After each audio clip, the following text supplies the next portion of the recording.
नमस्कार। सबसे बड़ा सवाल देख रहे हैं आप, मैं हूं आपके साथ पूजा। भारत के विदेश मंत्री एस जयशंकर ने यूएन के मंच से चीन कनाडा को जमकर लताड़ लगाई है। संयुक्त राष्ट्र महासभा के सत्र को संबोधित करते हुए दुनिया भर को कड़ा संदेश दिया। जयशंकर ने कहा कि सियासी सहूलियत के हिसाब से आतंकवाद, चरमपंथ और हिंसा पर एक्शन नहीं लेना चाहिए।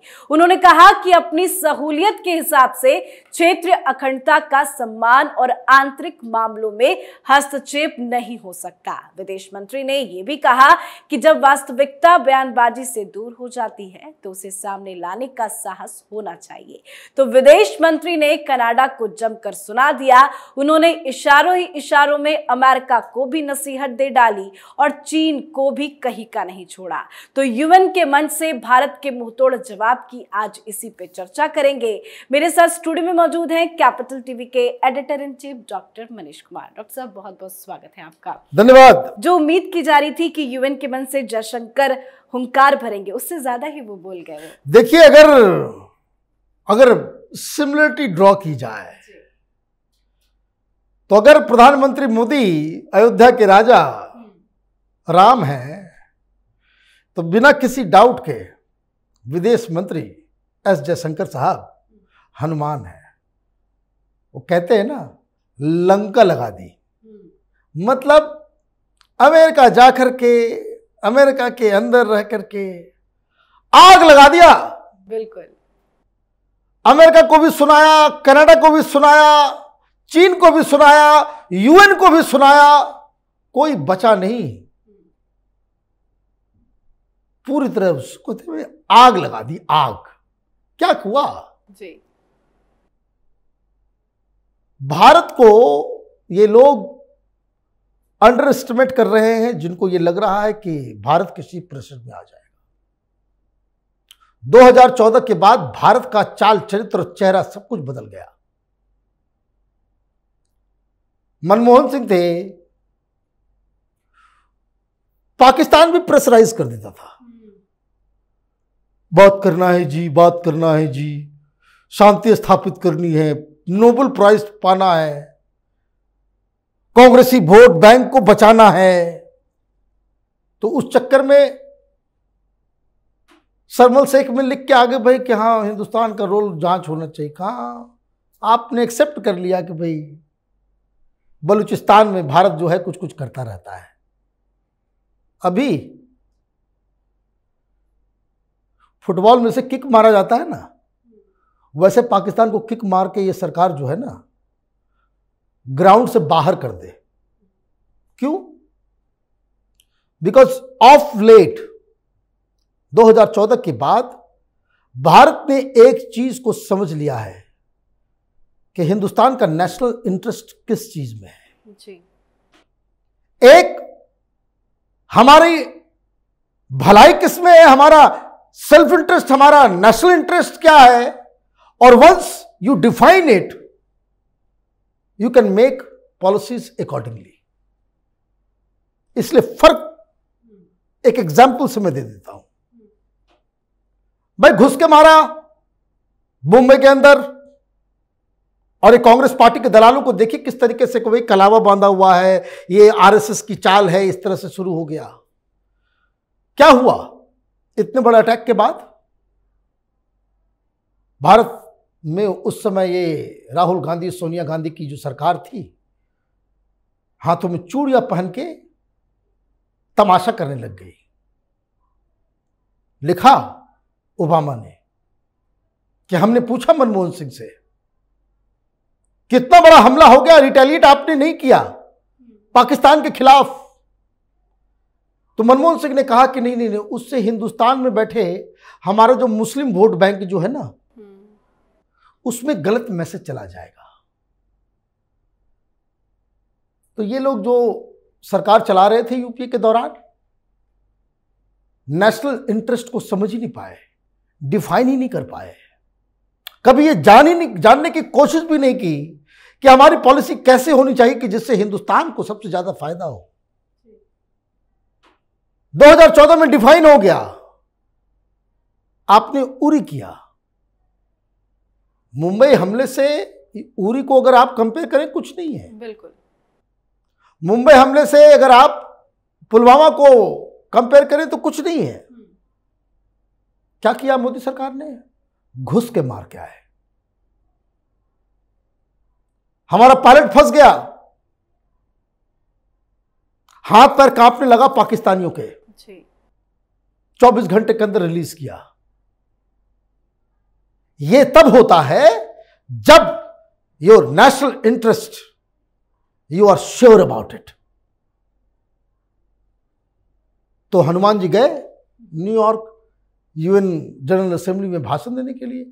8-10 पॉइंट क्लियर कट उन्होंने कह दिया कि जो कनाडा का पप्पू है, ये जो हिंदुस्तान के ऊपर आरोप लगा रहा है कि एक टेररिस्ट को मार दिया, पहली चीज एक क्लियरिटी से समझ लीजिए कि हिंदुस्तान ये सब काम नहीं करता।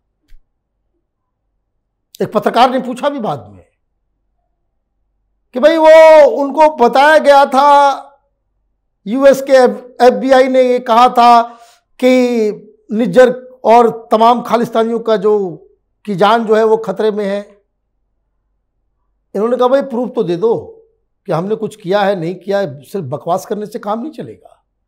मैं डिप्लोमेटिकली वो जितना हम लोग तो बोल नहीं पाते, लेकिन जयशंकर साहब बहुत सभ्य लैंग्वेज में बहुत ही कड़ी बातें कह देते। उन्होंने कहा कि देखिए हम I-5 के मेंबर नहीं हैं, कौन किसको क्या शेयर किया नहीं किया उससे कोई लेना देना नहीं है, लेकिन कनाडा की सरकार ने अब तक सिर्फ जुबान को चलाया है, कोई उस पर हमें कोई भी सबूत उसने नहीं दिए। अब आप देखिए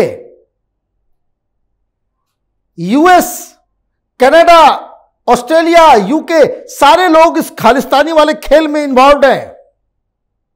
इस चीज को समझ लीजिए आप। सारे लोग कंसर्न दिखा रहे हैं। यूपीए की सरकार होती पैंट गीली हो गई होती लोगों की।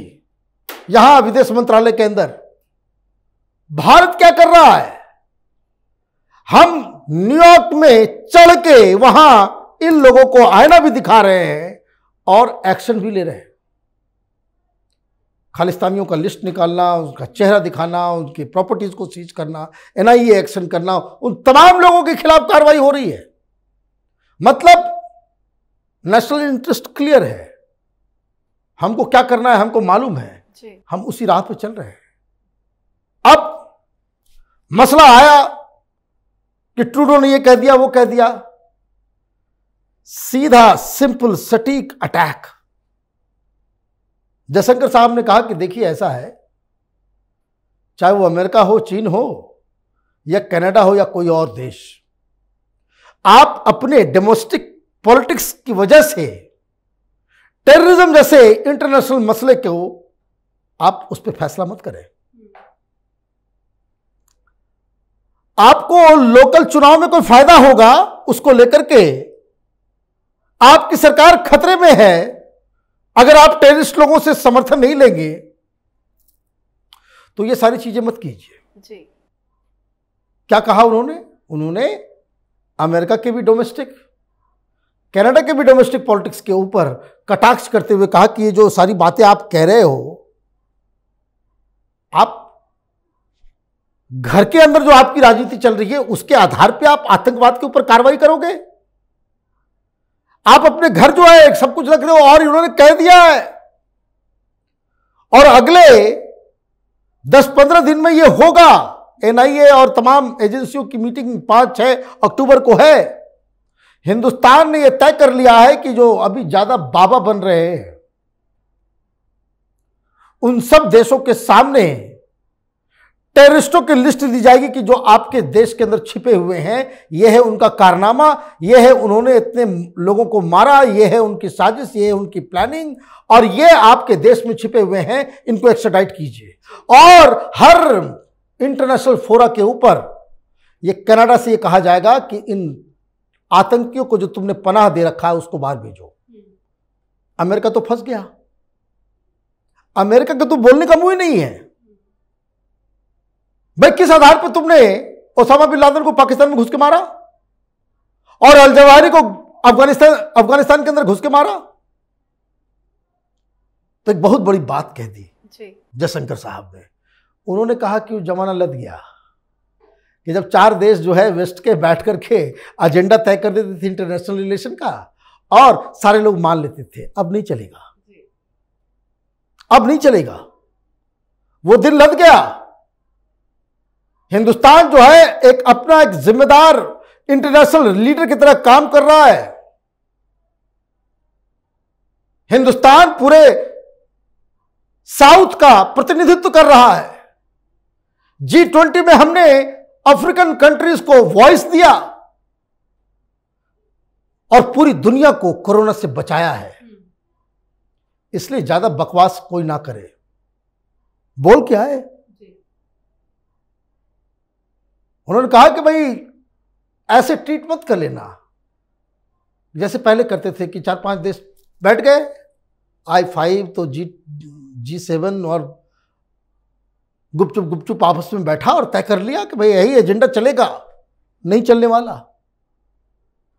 मतलब दो चीजें, मोदी सरकार ने भारत को